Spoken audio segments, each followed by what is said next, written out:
All right, we are live, we are recording. Hello all, welcome to another Monday Masterclass and more about training this week because this whole month is all about training, all about the muscles. Yes, see that flex. All right, ooh, okay, Juliana, somebody's been stepping her game up. Yep, I love it. Flex, flex, flex. All right, so tonight, ooh, Debbie, girl, you've been holding out. I'm gonna make you flex more often. Wow, I love how I see y'all just be hiding. I'm gonna dig out my Hulk Hogan shirt one of these days for you. I have him autographed and everything. It's my No way. Oh yeah, back when he was Hulk Hogan in the day, OG. Nice. In his No Holds Barred movie, I met him. I was like 7. Yeah. Stop. Never want to see Juliana be quiet. Put me in front of Hulk Hogan. I get real quiet, real quick. Back to you. See, but it's training related. He's got all the muscles, right? It is. So let's see, last week, the last couple of weeks, we talked about, the first week we talked about different types of sets that you might do in a training program. So a circuit training style versus a bodybuilding style of straight sets, supersets, giant sets, all the kinds of different sets you can do. Last week we talked about, what did we talk about? We talked about splits. We talked about scheduling, planning your week of programming, frequency, how many workouts per week, how to break it up by body part, things of that nature. Talked a little bit about volume and recovery. This week, we are talking about some real fun stuff. We're doing rep ranges. We're going to talk about rep ranges for strength versus hypertrophy versus endurance. We'll talk about load and intensity, how to select weights and gauge your intensity of your training. Equipment and exercise selection and exercise order. And then next week, we'll wrap it up with how to achieve progressive overload beyond volume. So beyond sets, reps, and weight lifted, what are all the other many ways that you can progress in your training, as well as samples of exercise progressions, where you can start as a beginner and how you can make it more and more difficult as you go. So let's get into it tonight. Rep ranges. Some of this is going to be real simple to explain. So rep ranges to me is very simple. Think low rep ranges, you need to be lifting a lot heavier. And as we get into intensity, we're going to talk about that too. So low rep ranges means lifting heavier. If you're only doing 1 to 5 reps, you're going to have to lift a lot to be able to gain strength and muscle. So that 1 to 5 rep range is considered the strength range. And power, so strength and power. So when you're talking power lifters, strength athletes, those who are strongmen, weight lifters versus bodybuilders, right? Weight lifters are living in this low rep range and they're lifting heavy, massive amounts of weight. So 1 rep max, if you've heard that term, and I talked about that on one of the last 2 master classes. 1 rep max, for those of us who are doing a lot more reps, you're dividing to figure out what your potential 1 rep max might be. For power lifters and weight lifters who are focused on strength, they're actually lifting their 1 rep max. That's part of their programming. That is not part of my programming. I don't do that. I played around with that a little bit with Bronson in one of my off seasons. And one of these days I may play around with that some more, but I don't do a lot of that. That is technical lifting. You have to be very good at the lifts that you're doing. If you're not, you can seriously injure yourself with that much weight. So that is not the kind of lifting that we typically do for bodybuilding. For sculpting the physique that we want, it's not necessary to lift that heavy. So 1 to 5 reps, not where we're living. Hypertrophy range This is considered the bodybuilding range. Hypertrophy is the building of the muscle. We want to build tissue, increase the size of our muscle tissue. So hypertrophy is where we live. Y'all remember Hitch? This is where you live. Okay, this is where we live. So hypertrophy ranges, it can be a very wide range, but typically you're going to see between 6 and 12 reps, maybe 6 to 15 is going to be ideal hypertrophy range. You can go all the way up to 20 or 30 reps, but that's where you're going to be getting more into the strength endurance stuff. So endurance lifting, this is practically cardio at that point in time. So we may play with, and in bikini especially, we do a lot of higher rep stuff. We will get to 20 reps. In my peak week, I was doing 30 reps. Thought my trainer was crazy, but so we do play around with that, but we don't do it. We don't do 20 to 30 reps all the time for the majority of things. We may do it for one set, but we're not living in the 20 to 30. We're not living in the 1 to 5. We're living between 6 and 12 is really where I love to be, up to 15, I'd say. So for my ladies in the shred, you're learning, and a lot of my clients are learning that I love pyramid sets. I talked about pyramid sets in our set, in the sets masterclass. That will basically get you to cover all the bases between that 6 and 15 reps. If you're doing pyramid rep sets, you're going to start with higher reps. You may start at 15, go to 12, go to 10, go to 8, you can even go to 6. You can even do a full pyramid and go right back up from there. But within that, I love to play around with a little bit of, mixing it up with the rep ranges in there. If you live down at 6 to 8 reps, that's going to be closer on that strength spectrum. So if you're really focused more on strength and you want to build muscle, but you really want to get super strong, you can live closer to that 6 to 8 rep range and do that more consistently. You could have a whole program where you're lifting between 6 and 8 or 6 and 10 reps. And you're just like, you know what, I want to spend 6 weeks just really getting strong. And then you can even play around with dipping into that strength rep range and have like a set of 4 reps to just see what you can do at the heavier weights. But I love to do a lot of 8 to 12 with my new clients or my beginners. I love to do 8 to 12 reps, 10 to 12 reps. They'll see a lot of that in their program, or maybe a 12 to 15 on certain exercises. I give them a rep range rather than exact reps to follow for each set, which is more of like what I would do in a pyramid set. So that 8 to 12, let's just talk about that a little bit, because that is such a great range. This is how I want, when I have clients who are in the 8 to 12 rep range and I've assigned ranges for them, this is how I want them to ideally be doing it. They're going to select, so this kind of takes us into the next topic, which is the load. How much weight are you lifting? I like for them to start at the bottom end of the range, meaning the 8, for the 8 to 12, start at 8. And you're going to start your first set and you're going to do 8 reps with a weight that you're going to pick a weight you think is going to be heavy for you to do 8 reps. If you can get to 10 or 12 reps for your next set, pick up some heavier weight. And if you can get to 8, great. What I essentially want you to do is start at 8 and then try to add a rep each week.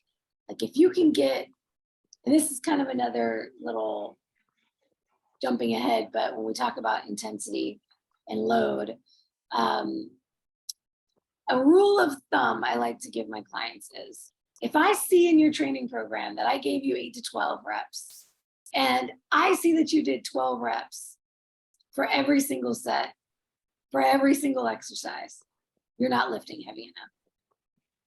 Now, it's okay to do that the first week, because the first week, you're really just figuring out the new program, you're figuring out your weights. I give you a pass for the first week.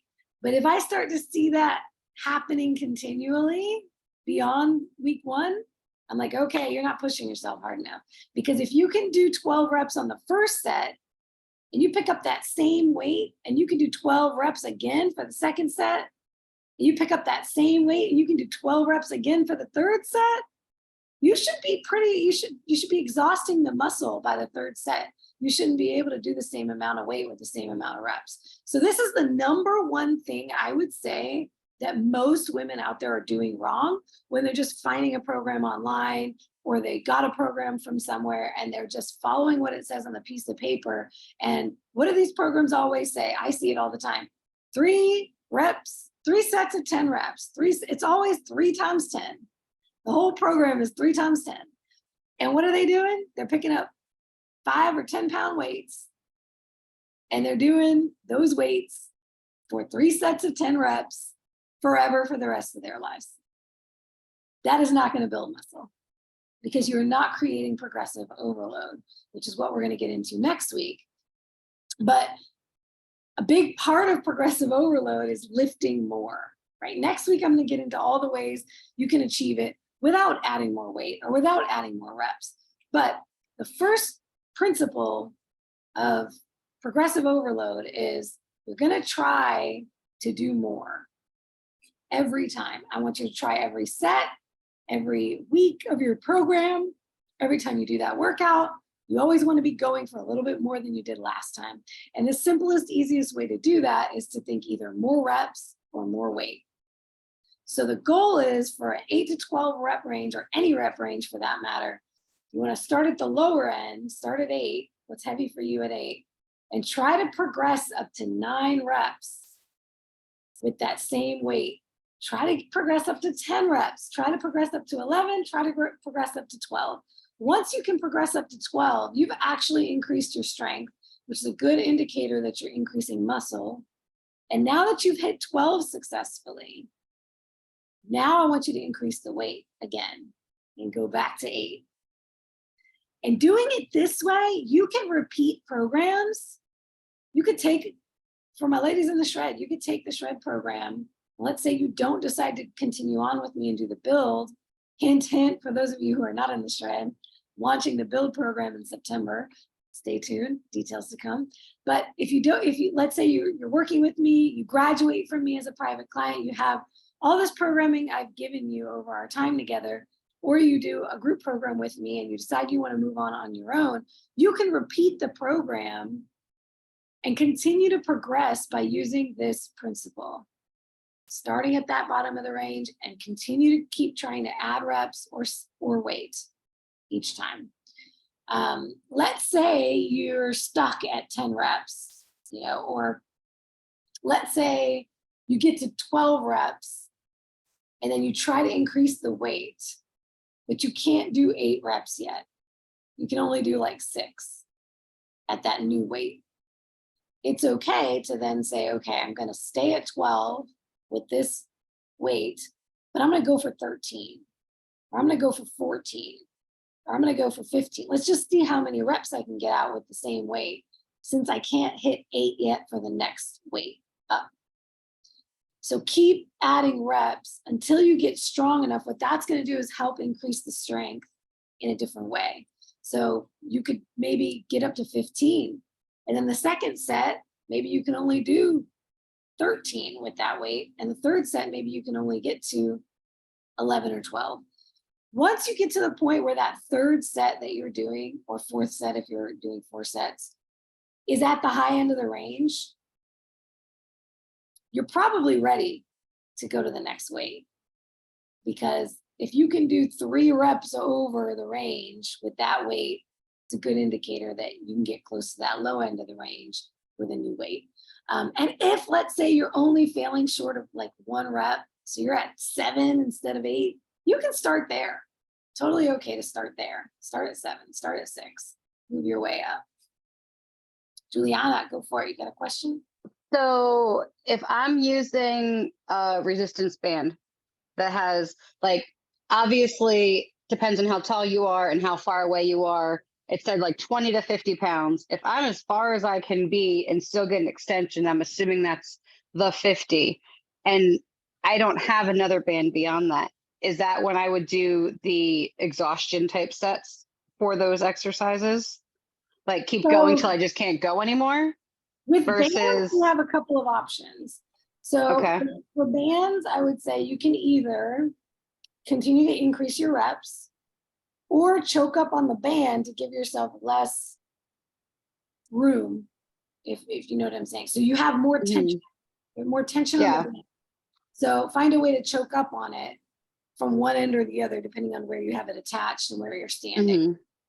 So those two can, like, the choking up on the band will actually give you more tension. It'll be like having a heavier band. So I would probably opt for that. But you could go a couple more reps beyond your rep range, but I wouldn't go like up to, if your rep range ends at 15, let's say, I wouldn't go all the way up to 20 or 25. Now you're not doing service. Now you're in the endurance range. Got it. Juliana, tonight I ran into the difficulty where my next band was too hard. So I took my lightest band and added it to the next one. So that made it just right. Yes, I love that. You can double up bands. Yes, that's another way to do it. I'll try that. It's weird because they're the ones that have like the handle on them, if that makes sense, like the little clipper on or whatever, but it goes under the door, and like the only door downstairs that I can safely do that is in the bathroom. Like, so there's a weird hall, like I'm on an angle. So I'm like, I'm already like, and I'm only fun sized. I'm like you, I'm just a little wider. Okay, Nat. And I'm like, I'm trying to like do it. And it's the one where you're like Supermaning it out. I'm like, there's only so much room here. I can only go so far before I'm punching the HVAC. I'm like, what can I do here when I am reaching? And it's just that one exercise, but I'm like, I feel like I'm as far away as I can be to where I can't physically make it go anymore. Does that make sense? And if I step back, I can do like 20 of them. But if I step forward, I can only get like, my arm will only extend to like here. And so I think it's an attachment like above you. It goes in the door below you, and the band goes out. I can take a picture, video, whatever later to not take up all the time but I'm like, so it's that one that you're doing this with it, like is it a fly something? I don't know. You're doing Incline like press? this? An incline press? I don't know. Fly? Reverse fly, I think maybe. Yeah. Well, there's that one, and then there's this one. I don't know. I just call it a Superman because I can't remember the name. I think you're talking about the incline press. And it's behind me. Yeah. And you're going like that. And I'm like, by the time I'm as far away from the door frame, there's a wall right there. And then if I step back, I could go 20, 25 of them probably if I was trying to exhaust myself. But if I go one step further, my arm can only go like 3/4 of the way. And I don't know if that's the band or if that's not, I'm not strong enough, or like, I was like, I don't know. I need resistance bands for dummies classes. It sounds like. It could be, but I'll try Mary's put the lighter band with it and see, maybe that might help my situation. That could help for sure. Yeah, it could be tricky with bands at home and your setup. Can I ask you a question? Yes. For instance, two exercises. I know what you're talking about when you say, reduce the amount or add to, but when I did the deadlift, when I did the sumo deadlift, I was able to do the poundage that you said. But when I did the stagger, because of my leg, like one of them, I went to a 10 pound instead of the 15. But I didn't even notice that you had put the pounds on there. And I went to the 15, like you said, that was where I was. But when I did the lat pull down, when I was doing the lat pull down, yeah, you had 15 pounds. I have sets and reps. I don't tell you how much weight to lift. It's 12 by, and then I see a 15 on it next to it, 15 pounds. That's probably right. But anyway, it's 12 by 15. It's 12 to 15 reps. No, this is not dash. This is the sumo, like you say, 8 to 12. This one says 12 times whatever, and on the side it says 12 times 15 pounds. It says, and I know what you're talking about, but normally you say like 12 to 15 or something like that. But the sumo deadlift says 8 to 12 reps, and then then you put in 12, and they have the times table, 15 pounds. Like it said, do 15 pounds. But that's what I was doing anyway. Let's chat about that in the app. Because Yeah, but that's not what I was going to ask you was when I did the lat pull down with the wide grip, I went through all 3 sets. I didn't even see that they had 30 pounds with 30 on it. And they had 30 pounds. I was going 30. I said, oh, she put 30 pounds on here. And I did all 3 sets with 30. I'm like, but 40 is too much at the time. So do I just go like 2 sets of 30 pounds and then try to see how many I can do at 40 pounds? Is that what you're saying? Like, so, okay, so you're saying lat pull down, you did the first sets. I did all the sets at 30. I did the max. Gotcha. Okay, you're able to do all 3 sets at 30 pounds. Are you at the top of the rep range? Yeah, 12. Okay, so then, yeah, I would try to go, do you have 30? You don't have 35? Oh, it's on the machine. I have the machine. Remember the lat pull down? So I don't know. I don't have 35. I have 30. It's like 10, 20, 30, 40, like that. So then, yeah, try to go for 40 and see how many you can do. Okay, and just, okay. See if you can get to 80. That's the next time do it, because I already did them. So the next time when I do it, try to go for 40. Okay. And see how many reps Okay. you can get. If you can only get 6, like I said, you can work there. But I think you're done with 30. You're above that. You're past that. Move on. Okay. Okay. That's a So, perfect all right, I example. see what That is a perfect example of what I'm talking about.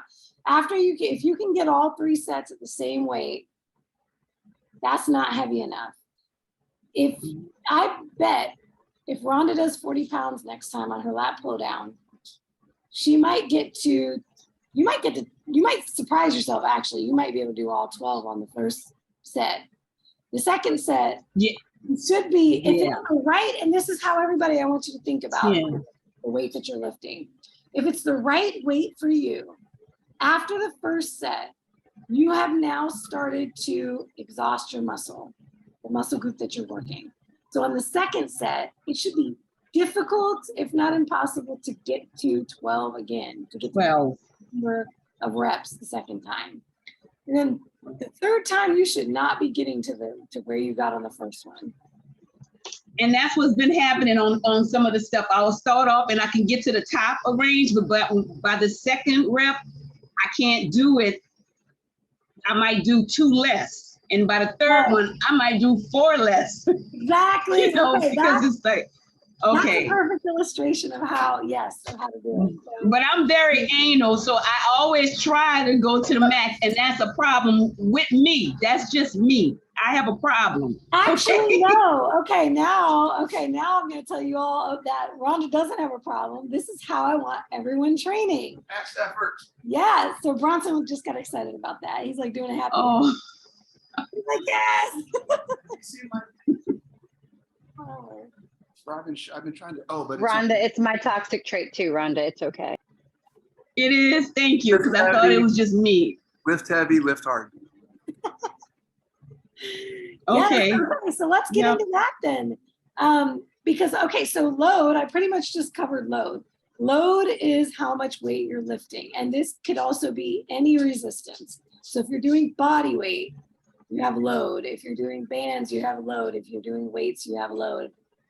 The load is how much resistance you have. So for load, you want to pick something that is difficult enough that you are barely being able to finish the last few reps of your range. Or if you've been told exactly how many reps to do, you should feel it should be really difficult about 3 reps shy of that final rep. So that last 3 or so reps, you are grunting to get it out. Y'all should hear me until I sound like a man. I know. I hear my husband in my ear going, you can do it, you can do it. Go, go, go, go, you can do it. That's how he does when he trains me. I'm like, when we used to train.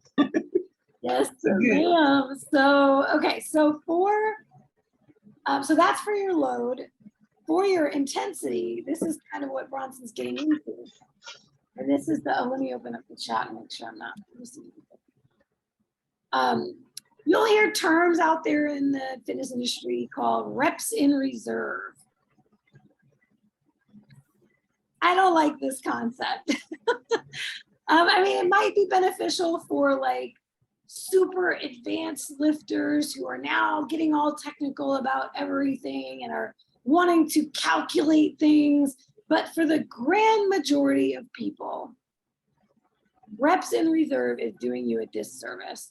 I'll tell you what reps in reserve is. It means they're thinking about mechanical failure, meaning where you would actually fail to be able to complete a rep. Your muscles cannot do anymore and you have to drop the weight. Perfect example was me today in the hip thrust machine. I've been doing hip thrusts in different ways every week because I work out at a commercial gym and I can't always get the equipment that I want. So sometimes I'll use the barbell. Sometimes I will use the leg extension and create my own hip thrust with it.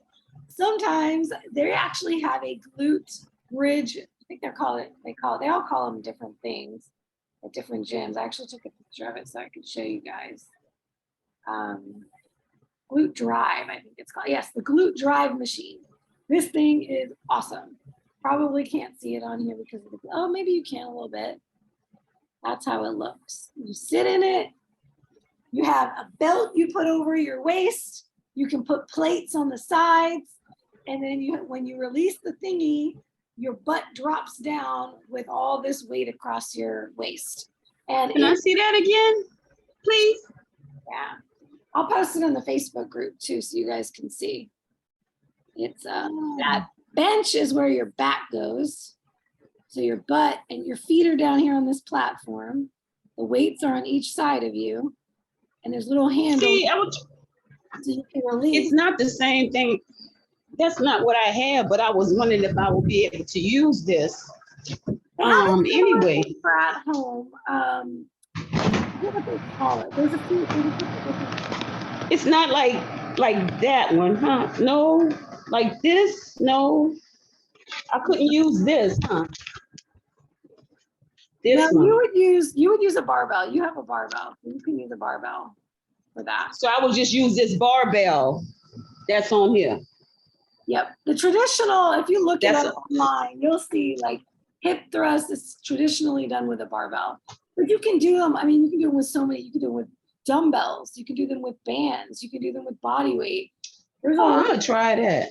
Yeah, I've seen it, but Rhonda, I'm gonna have to stop you right now. You're not trying that. You're not in your program.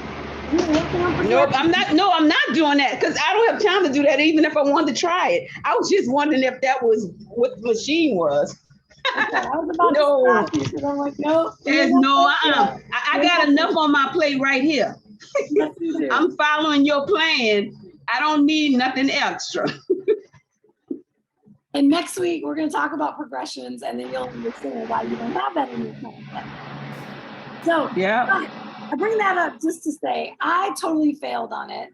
I was trying for a new heavy weight at my lowest reps, and your girl just had to let go at the bottom and unhook myself and crawl out of it because I was not getting that weight back up. That is what we call failure. That is mechanical muscle failure. You're trying and you can't get another rep out. Okay, so the reason why the term reps in reserve exists is because they don't want you out there just mechanically failing and not being able to complete and potentially injuring yourself. So there's this concept of reps in reserve, meaning that for hypertrophy, you should be leaving 1 to 2 reps in reserve, reps in the tank. But I don't like that concept because for most beginner and intermediate lifters, you can go a lot farther than you think you can. Your limitation is central nervous system, not muscle. So it takes a long time to get to a point where you're actually going to push your body beyond what it can do and your muscles will fail. It takes years to get to that point. It takes years of consistent training. So for most of the adaptations that's going to happen in your first 1 to 3, 4, maybe even 5 years of training, it's going to be central nervous system, especially for the first 2 to 3 years of training. It's a lot of central nervous system adaptations, meaning your brain. Your body can do more. It's all about your brain telling you can't do more. So that's why I say Rhonda has it right. Always try to go for more. What I like to tell people is go for failure. Try to go for failure because you're not going to hit failure. You're going to end up landing at that 1 to 2 reps in reserve if you strive for failure. Now, my concept, I see. and a better concept of failure to consider is where I want you to fail is not true full muscular failure, but failure to me is when you are not able to do one more clean rep with a full range of motion and a nice slow time under tension. So a slow eccentric, slow concentric, which is the flexing part, slow eccentric, the negative part. If you can do, and I want you doing all of your training that way, slow on the flex, slow on the release. So you're getting. Is the mind thing the reason why your left hand feels as though, to me, I think my left is stronger than my right, even though my right is my dominant. And my husband would tell me, I said, why can I lift heavier with my left? He said, it's something with your mind or something, because it's just not used to having that load, so it doesn't know like your right hand does how much more. My left is stronger than my right. And I was thinking that it was that mind thing that you're talking about, because you're normally not used to using that left hand. So your mind doesn't know how much more it could handle opposed to your right. So I don't know. Could be. Rhonda, if you're right-handed, my left hand is stronger because it's always holding things for my right hand to do. So left hand is stronger. Yes. That's an interesting concept. Yeah. Very strong, much stronger. And you usually end up injuring your left hand because you're right-handed. So if you cut yourself or whatever, it's always the left hand. But your left hand is supporting whatever work you're doing when you're right-handed. So if you're married, if you happen to be married or wear jewelry like rings and stuff, the easiest way to tell your muscles is this ring size the same size as this one? Because typically your stronger arm and hand will have a slightly larger ring finger size than your less stronger hand, because there's more muscle in that hand, in that arm, in that finger. So it might only be a quarter to a half a ring size, but if one side of rings is bigger than the other, like I'm a 9 1/4 here and I'm an 8 3/4 here. So I just had all my rings redone. That's the only reason why. But that's how you can tell more even scientifically which is which, where your muscles are anyway, because your ring sizes are 2 different fingers. Now that or is. you could just have a tiny hand too. I don't know. Yeah, because it seems like they're the same. According to jewelers, if you're left-handed, you have bigger left hands, and if you're right-handed, you have a bigger right hand because of muscles. So anyway, back on the rails. Come on, Coach Nat, let's go. Tell me all about how to lift heavy.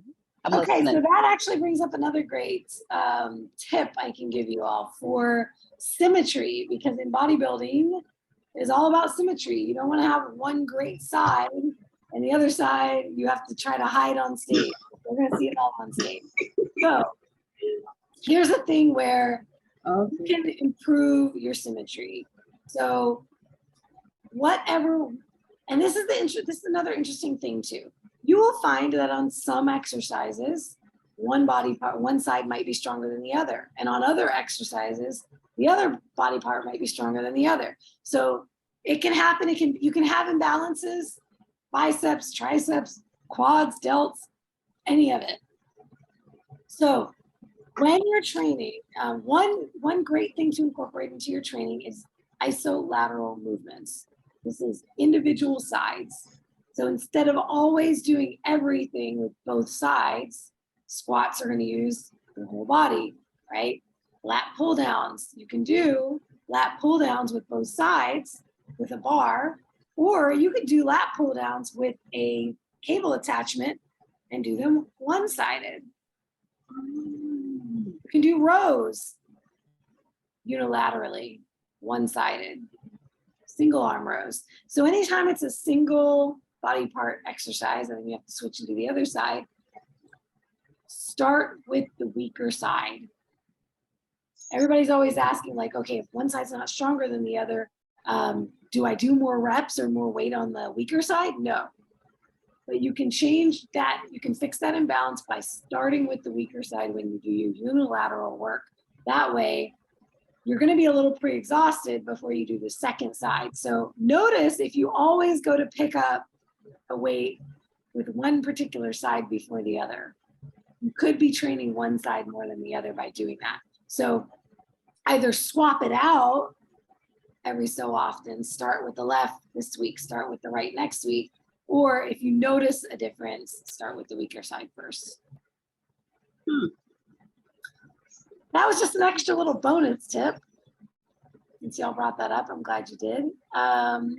Okay, let's get into equipment. I think you get the point about failure, right? Failure. Cool. All right, so equipment. You can progress. This is another question I get. Can I build muscle if I'm only doing body weight? Can I build muscle if I only have bands? Do I have to work out of a gym to build muscle? You can build muscle with anything as long as you are using progressive overload. So come back next week so you can hear about all the ways you can do it. If even all you have is body weight, I'm going to give you some cool progressions you can do, even just with body weight. So equipment, it does not matter. You can start with whatever you have, start with where you are. The consistency is what's going to get you there. The consistency, the load, the intensity is what's going to get you there. I used to like to say, I can do a better workout with no weights than most people can with weights. I just can ignite that mind-muscle connection and increase and use that intensity and get some badass lifts. So you don't necessarily have to be lifting weights. Let's talk a little bit about different types of equipment in the gym or that you might have at home. Free weights versus machines, for example. A lot of beginners love to start with machines because, so some of the pros to machines are that they're easier to use, they're easier to learn. They have instructions on them. They put you into a fixed position, so you don't have to figure out if you're lifting correctly. So those are all benefits, especially for anybody who is intimidated to go to the gym, a little scared to get started. Feel free to start with all machines. Totally fine to do that. They can also be great for people with injuries. If you have an injury and you're afraid of aggravating it, you can isolate muscles better with machines. They're built for isolation. So you're less likely to impact another area of the body where you might have an injury if you go to machines. So I've done that with some clients when they've had injuries and we had to work around some big injuries, then we would just do machines for a little while. Free weights are, on the other hand, require a lot more stability in your body, particularly if you're standing while you're doing the exercise. Seated exercises are going to take some of that stability out, but they can make the exercise more difficult for the body part because now you are isolating the body part a little bit more, similar to a machine. So anything that stabilizes you, like a bench, seated things, where you can actually have your back against the bench, it's going to help with the stability. Free weight exercises where it's just you standing with the weight is going to be it's going to require the most stability. That can be amazing even for beginners because we want you to learn how to stabilize and we want you to work on your stabilization muscles for those exercises, your core, your back, your legs, your shoulders. Being able to stabilize is going to be really important. So I would say that the best way to do it would be to have a mix of equipment if you have that availability to you. Whatever you have, like I said, is always going to be best. But if you're at a gym, you're like, where do I start? You're trying to put together your own program. I like a mix, a little bit of both.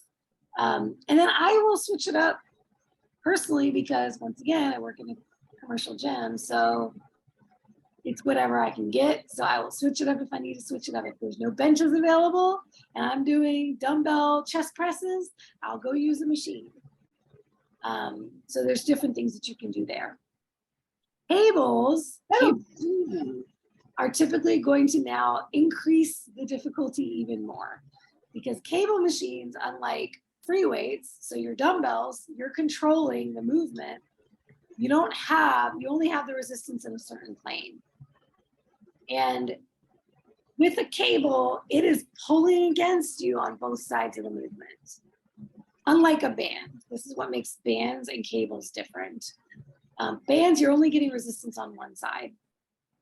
Cables is going to be pulling against that resistance, pulling against you on both sides of the movement, the concentric and the eccentric. So cables, I would consider one of the most difficult. So we'll talk a little bit more about that when we talk about progression next week. Just some of the ways that you can progress through an exercise. But just know this, you can build muscle with any equipment. And I think that the best way to do it is to switch it up from time to time or create a program that has a little bit of different equipment included in it. Okay, so let's talk about exercise selection. Putting together a program or understanding your program. Typically, you're gonna see the compound movements are the focus. So if you're building a program on your own, you wanna focus first on your compound movements. These are the movements that are utilizing multiple body parts, multi-joint movements. A good example, squats, deadlifts, lunges, pull-ups, push-ups, chest press is considered one of them. Overhead press is considered one of them. So, and I'll go through this by body part. So we want to start with a compound movement, typically toward the beginning of our workout. Sometimes I will put in some accessory stuff first. I usually start with some sort of warm-up that incorporates mobility of some sort, so you can get ready for the movements. But when you actually get into the working sets, typically I'm going to start with compound movements first because it's going to take a lot of energy, a lot of strength. It's going to take your whole body. If you put those last in your workout, you're not going to have the strength to do what you need to do with those movements. So we want those big compound movements to be first. Or sometimes I will put them second because I really want you to get that body part warm. So I might put something like leg extensions in there first, kind of as a warm-up exercise before you get into it. But usually I'm going to put it first. Then we want to get into, then we will pick some accessory movements or isolation exercises that will support the same muscle groups, but after the compound movement. So let's go through body parts and I'll share with you some of my favorite choices or options for each. So let's go leg day. And I'm just going to go leg day in total.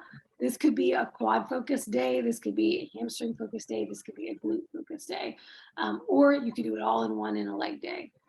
Or for my ladies who are doing full body, and this is a good tip for the full body. We talked about doing a 3-day split with like a 3 days of full body workouts. And for my ladies who have this in your program, you probably have it this way. You will see I have compound movements, like a compound movement focus around each of your full body days. Same thing goes for somebody who has a my clients who have leg days 3 days a week. We'll have a different compound movement that's the anchor movement for that leg day. And then the accessories that support it. Do you have a question, Rhonda? You have good legs. What do you think? You have really good legs. What's your favorite, your upper or your lower body? The part that you favor the most? She's got good everything. She does. And I know, but it's like, which part? Because I look at your legs and it's like, wow. And your arms. It's like. I have two favorites. And it's my quads and my shoulders. Those are my pride points. I'm working on the glutes and the hams, but I really like the quads and I really love the delts. And delts are my favorite thing to train. Actually, it's a toss-up maybe between, yeah, I would say my favorite things to train are hamstrings and delts. Wow. I love It shows though. love shoulder day. It shows, and then this part here, yeah. It's because in bikini, I talked about this, I think, on a master class, or maybe it was in the shred. Shoulders and glutes win the game in bikini competitions.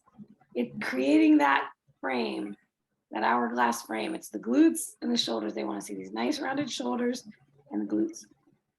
And so, but I'm a leg girl. I'm a wellness competitor, and wellness is all about the legs, like every different part of the legs. So we do a lot of legs around here.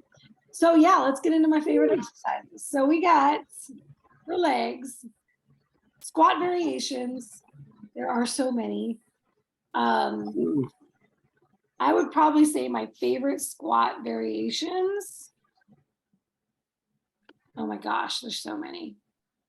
This is why next week I'm going to talk about progressions, because there's so many variations of these things. You have your traditional back squat, you have goblet squats, you got close stance squats are really good for quads. They're going to be very similar to a hack squat machine. And so this is where, when I say compound movements, right? Squats, we have squats and squat variations.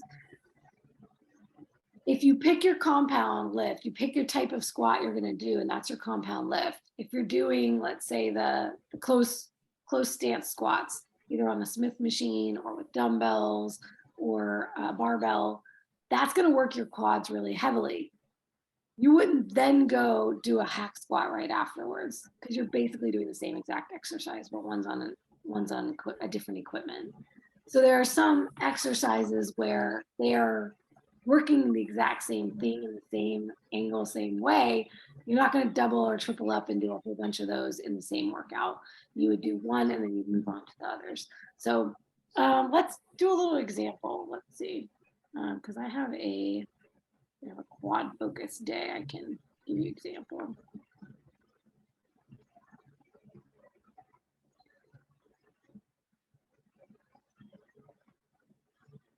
Okay, it's kind of an example. So I have on one of my leg days is focused on quads. So I have Jefferson squats, which I would never ever in a million years wish on anyone. Jefferson. They're all different. I gotta see what that is. Which is insane. So okay, I have these Jefferson squats. They're a real bitch. And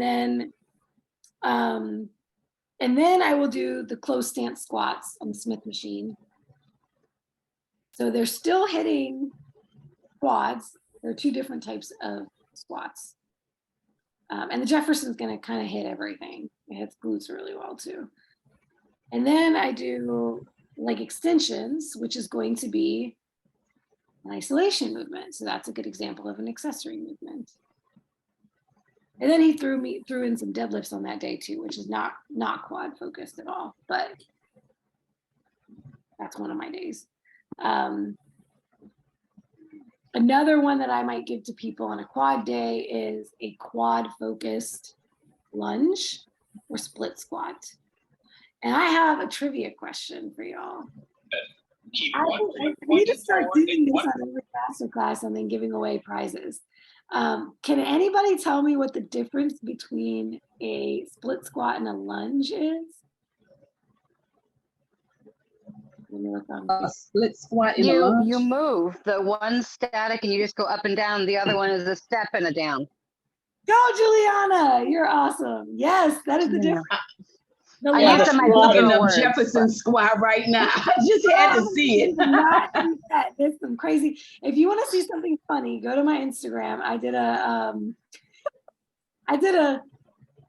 Instagram versus reality thing. It was like, who did I have on there? Dorian Yates or somebody doing it, and then me doing it for my first time. Listen, I had to do enough modifications to squats and lunges. I know the difference, ma'am. So you sure got it, girl. Juliana, Go ahead on. the lunge, the term lunge it's an action verb. You are lunging, you're moving. A split squat is essentially a stationary lunge. You're in one place, you're going up and down, but you're not. Yep. moving. One is static and the other is like a step and a down. Yeah. You're either going forward, you can do a forward lunge, you can do a reverse Side. lunge, you can do a walking lunge, you can do a side lunge. But split squats are one place. So, and I love split squats. Split squats can be amazing, and lunges can be amazing for quads or glutes or I used to hamstrings. like them. And it just depends on how you do it. There's a lot of different variations. So that's something else I might throw in Monday. Okay, so other leg compound movements. So we have squat variations. We have deadlift variations. Deadlifts might be one of my favorite exercises, period. Particularly, I love stiff leg deadlifts because it really works the hamstrings and the glutes. And it's less, all deadlifts are going to be, do not focus on quad, they focus on posterior chain. So you're going to get some back, some glutes, and some hamstrings. I would say, once again, stiff leg or Romanian are going to be like favorites of mine. The conventional deadlifts and sumo deadlifts are more in the powerlifting realm. So they are not something I do very often at all in my programming for myself or for clients. It's another technical move and it can be very tricky to get it right. So I do a lot of Romanian stiff leg or single leg deadlifts are amazing for bodybuilding because they really isolate and focus more. And they create that stability. You have to have more stability for those. So there's more activation going on with stabilizing muscles. And staggered stance is another one. So there's a lot of great deadlift variations. And then we have hip thrusts, like I was just talking about hip thrusts. So hip thrust is a similar movement to a deadlift because it's using the hip hinge. And so those are also going to activate that posterior chain, glutes in particular. So those are all compound movements, squats, deadlifts, lunges, or split squats. And So hip thrust is just almost like that glute bridge, but you thrusting up, right? yes, glute bridges with weight is a hip thrust. Yeah, everybody used to say, oh, y'all can do that, huh? You know how to do that, huh? I have no problem with the glute bridge or the hip thrust. That is so crazy. It really is. It's a good one. It's a really good one. So then when we get into the isolation exercises, we're talking leg extensions, hamstring curls or leg curls, whether it's a machine or any other apparatus. Those are isolating movements. They're going to isolate those body parts. Calf raises, things for calves, that's isolation exercises. So now we're getting into those accessory movements that you can throw into a plan in addition to your compound exercises for legs.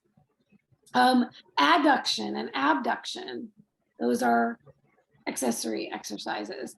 So that's, once again, that can be a machine, that can be bands, that can be cables. Kickbacks, glute kickbacks. I had those in my program today too, or donkey kicks, things of that nature. Those are all accessory movements. So that's kind of an example for legs. Let's talk shoulders. This is an easy one. We'll go shoulders next since that's my favorite. So compound movement for shoulders, military press, standing, seated, whatever, or overhead press. Olympic lifting has overhead press. You could do it with dumbbells, but that's going to be your compound movement. When we're talking about isolation movements are things like your lateral raises and your front raises. Those are isolation movements. That's a simple one. Biceps and triceps, you're mainly going to be, all of your bicep tricep stuff is going to be accessory movements.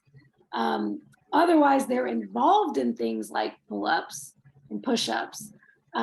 But main exercises that focus on biceps and triceps are isolation exercises. Your curls, your tricep extensions, your tricep push downs, anything for those. You typically will see that on an accessory day. or accessory movements on your other days.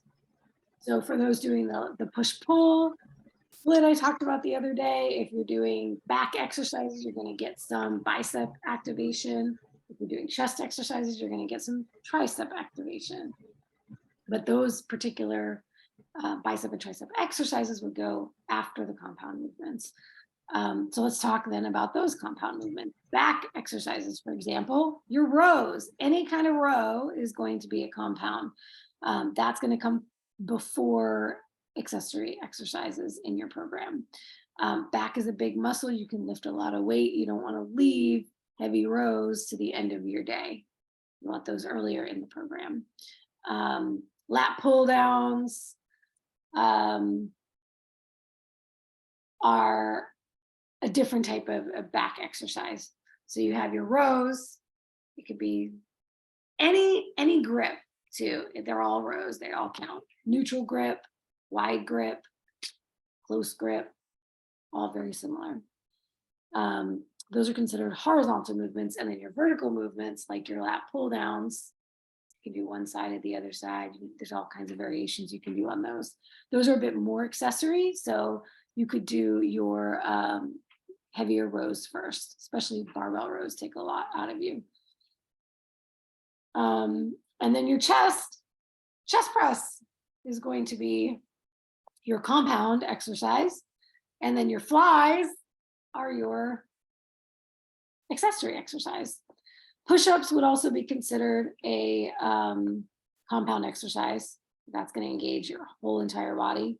And if you're doing it for chest, I usually recommend for chest push-ups, wider stance. For back focus, narrower stance. You're going to hit more lats with the narrow stance for push-ups. Wider is going to hit chest. So those could be considered your compound movements. And then for chest, whenever you're doing your flies with whatever, dumbbells, bands, cables, that's more of your accessory. So that could go after your chest presses. Let's see, chest, back, shoulders, legs. I think I pretty much hit it all. Abs are accessories. So when you're adding on abs, I always, rule of thumb, pro tip, always do abs at the end of your workout. Don't start your workout with ab work. You will pre-exhaust your body. If you ever notice when you do an ab workout, it feels like you just did cardio. And it's very exhausting. So you don't want to do that before you get into your bigger lifts. Always save abs for the end of your workout or do them on a separate workout. I think that's pretty much covers it for today. Anybody have any questions?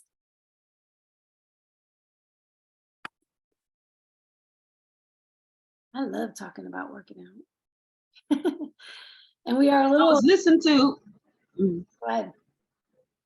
I was listening to someone talk about cardio, and I do cardio. I like cardio because I used to smoke and I don't want COPD. I see a lot of people who didn't work with their lung capacity and stuff like that after they quit smoking. And I can tell there's a difference in my lung capacity since I do cardio, but I heard it also helps with lifting because it helps with that exertion that you might feel when you're lifting if you practice cardio also, because it helps with your lung capacity. And sometimes when you're lifting, that could also require you to have more, I guess, lung capacity. I don't know. But I don't think that, people should dismiss cardio a lot, the way that they do when they're talking about it's just strength training. I don't think that it should just be about strength training. I do think cardio is really important. I'm glad that you incorporated that in my plan. Yeah, I think cardio has a place for sure. And I think there's a lot of people who do way too much of it and prioritize that over lifting. And I would say lifting is actually going to improve your cardio rather than cardio improving your lifting. What I find is, let's say, I have runners that come to me who love running. And after working with me and I ask them to put the cardio aside for a while and they go back to it afterwards, they are better runners. They can do a lot more Wow. than they were before. And I've had the same with mountain climbers, with like all kinds of any other sport. Lifting improves all of it because you are actually getting cardiovascular workout while you're lifting as well. It's not built for endurance, but it does improve your cardio capacity. Oh, okay. But I think that there is definitely a place for both. I just always recommend not doing your cardio before your training. You know, we have to do it in a smart way, but it certainly can have benefits. Yeah, I'm not one of those like never do cardio. I don't do it when I don't have to do it. I do walking, but I do not do a lot of cardio when I'm not in season, so to speak. But it does have a place. Mary, And you don't mind if we split our workouts, right? Like sometimes I don't have the time to do it all at one time. I've done it. Today is the first time I just stopped in the midst to do the Zoom, the call. Yeah, you can certainly split up. Sure, for sure. Okay. Yeah, I think Sometimes I might be able to do that at lunch. On one of the last master classes, I don't remember which one it was, I talked about that. So yeah, definitely you can split it up. As long as you're getting that intensity, you're doing the intensity right, I am totally cool with that. Get it in where you can. I know Chris was playing with that too. Okay, that's good. That's good. Hey, Juliana, I think was next, and then Mary, question. So just really quickly, because my awesome, wonderful husband was home for like 8 days and like had to judge me in all the ways, right? For incline push-ups, okay, I know it matters, but for where I am right now, does it matter if I'm doing an incline push-up with my hands flat on the surface or if I'm grabbing the kitchen counter? Like my arms and my shoulders are still doing all the things. Like because I can't quite get down to like a bench or a chair for the incline push-ups, but I can do them on the kitchen counter, but I'm holding the edge of the counter rather than being completely flat. That's fine. Is that a big deal? He, of course, like I said, Mr. Judgy Judge over here was watching me. He's like, that's not right. You're not doing it right. I'm like, something is better than nothing right now. I'm like, I think my shoulders and my elbows and my back, and I'm like, I'm not down on the ground. Like, to be stable. That's what I care about. I'm like, I'm up here right now. Like maybe in 4 weeks, I'll be down there on the chair or the bench, right? But like right now, we need a few extra inches here. You know what? You're not on the wall anymore, so I'm proud. No. You're not on the wall. Look, lots of people Lord knows I was on the wall. I was. Anybody out there that needs the wall, start with the wall, right? I had the knee surgery and the ankle surgery. I was on the wall. And when you talk about your squats, oh my God, girl, when I was going to the gym back in New York, that was all I did. If in doubt, do a squat, do a goblet squat, do a wide squat, do a down. Oh, your knee hurts from squatting, go do a wall sit and hold a 30-pound medicine ball in your lap because, oh no, you can have a conversation. You need to hear, hold another one. Oh, your legs are too far out. You need a 45-degree, like squat down, get lower. Like they believe you me. I can, squats. I can do it. I got all the squats. Like I don't like them, but I can do them all. I'm right there with you because that's all I did for like darn 3 months before I could actually do things. And yeah, but anyway, so I'm with you on all the squats. Jefferson squats, I'm gonna have to go look up because I don't know that one, but it sounds complicated. She with the busted knee and ankle probably shouldn't be doing a Nobody needs to be I need to. Squats, okay? 8 years in the game, and I'm ready to be done with this program because these damn squats. Coach Nat, but did you die? I found a modification. But did you die? No. But did you die? Okay. No. So shut up and do what your coach told you to, okay? That's what I'm doing right now. A modification that works. She's so cute. I love you, Juliana. I'm shutting up and doing what my coach told me to. So I'm going to tell you to say, take my advice, okay? Oh my God. Buckle up, buttercup. I had to do it with dumbbells because I have a long torso and very short limbs. And if anybody looks up what a Jefferson squat is, you will discover it is a barbell between your legs. And it just wasn't ever going to happen. I would castrate myself. So I've been doing them with dumbbells. It works. I figured it out. It's tricky because you have to hold yourself in that position, but it definitely works better than the barbell. Mary, did you have a question? I did. Juliana, I actually went back to wall push-ups because my shoulders were locking me out, so I couldn't get the incline push-ups. So I went back to wall push-ups, kicked my feet out, and I did them more exact. So I'm getting the full workout in my back and my chest because I'm being extreme about it. But I did step back up because I know I wasn't getting the full effect I needed on the incline push-ups. So I love I that. actually I had to do that. So I want to get a great example for anybody who is struggling with the weights for anything. If you know, it can be an ego thing, right? We don't like to have to drop the weights, but I would rather full range of motion and full time under tension, great intensity through the movement than an unclean, right. heavier load because you want to be able to do it, right? You're going to get there. You're going to get there. The other question I had, because I'm having my knees they just don't want to work with me. I think the single stance, is that right? The one where you actually asked about putting weights in my hands, so I'm coming down on one knee and then I like get locked right there and I have to swing the weights to get myself back up because I get down in that position and that's like I just can't get back up. So if I swing the weights, it helps me back up, but I'm not sure if I'm getting the full effect. Okay, for that, I want you to drop me a video in the shred so I can take a look. I'll do my best. But that one is the one I have. I mean, watching me get to the floor most every time that's why I won't do a video, because I look like an 80-year-old that can't get down and get back up. I need to see what you look like so I can tell you if you're doing it right. But oh no, it's just getting to the floor. When I get there, I get everything done.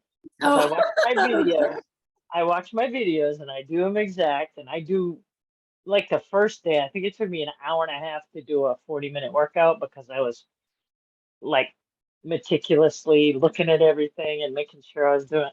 Now I'm getting better flow, but I'm remembering more of what I'm doing each time. But yeah, today's pyramids were freaking awesome. I mean, I went, one of my bands was with a next bend like 100, 125, and I'm like, no, that isn't working. So I did the light band in the next one because that worked much better. But yeah, I was like, damn, I think it was 8 on the last set and I got to 6 and I was like, oh boy, this is gonna work. So yeah, it was really cool. The pyramids were incredible today. So that's awesome. I love hearing that. Very cool. I think Erin had a question in the chat. If I'm doing a workout with both upper and lower body exercises, should I alternate upper and lower? Does it matter? So if you're doing like a full body day, I guess, is what you're asking, like the order of the exercises. I would typically start with whatever I like to alternate. I've had a lot of coaches give me programs that just ran through one. So I currently have, let's say, like a chest and glutes day and all the chest exercises together. And then all the glute exercises are together. Oh, I'm so glad this came up. If there's a body part you want to focus on, so for bodybuilding, we look at our bodies and what do I need to bring up? What do I need to focus on, right? Do that body part first. Unless we're talking like an accessory movement, then, still want to focus on the compound movements first. So if you're doing both upper and lower, then I would pick a compound movement to start with. And then you can choose to, let's say, do all your lower body exercises first. Because a lot of the time, the lower body is going to take a lot more energy and effort and strength. So it's most likely that your upper body won't need as much oomph. So I would probably start with the lower body, unless there's an upper body part that you want to focus on, and then put it closer to the front of the workout, because that way you can you'll have more energy and more strength for it. For instance, like with the chest and glute day, I will do all the chest stuff first and then all the glute stuff if my glutes feel like they need a minute. Like I'm like going into the gym going, my glutes are not really ready to work right now. So let's go ahead and do chest first. I'll be nice and warm. I'll be in my groove. I'll get a few exercises done. Then I'll be ready to hit glutes. That's what I did today. But when I first started on this program, I was like, I want to focus on glutes, get my little warm up done, and I go straight into the glutes first and knock all the glute stuff out before I did my chest stuff, because I'm not as concerned with building my chest. So you can do it. Yeah, it doesn't really matter, upper, lower. You can split it. You can alternate. I like to do that when I have, particularly, I guess, my accessory days. I'll alternate between body parts. If I have just straight sets, I'll alternate between them to give the other body part a break. So, you know, I see that more with, do I do that on my, I probably have supersets for those anyway, but let's say I'm working quads and shoulders. I might do a quad exercise and then go do a shoulder exercise and then do another quad exercise, give my quads a break. So yeah, you can totally alternate.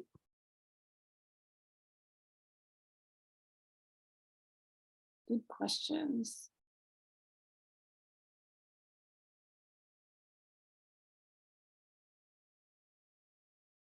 It's showing me what I used the prior week, how many pounds I lifted the prior week. I think that's what it's doing. That's because what it shows is. that, Yeah, how much weight to because it's, and that makes sense, because it's like, okay, last week you did this many pounds, so see if you can push yourself. Because I was like, what is this? Well, okay, so this is what I entered in last week that's showing me on the side, so you can do a comparative. Because I kept looking at it, I'm going, why is she didn't put that on there? What? Oh, that's what I did the last time. Okay. So that's how you can see and say, okay, you know what? If I did 12 3 times, then I need to step it up. Yeah. Yeah, that is really good. Instead of me trying to keep a log of this stuff, you know, but yeah, that's what it is. The thing about apps, and that was a question somebody had last week, was about how do I log my workouts? This is the good thing about having apps, because it will show you that stuff. You don't have to like track it all yourself like I am. Right. Got it. Oh, I'm gonna finish this up.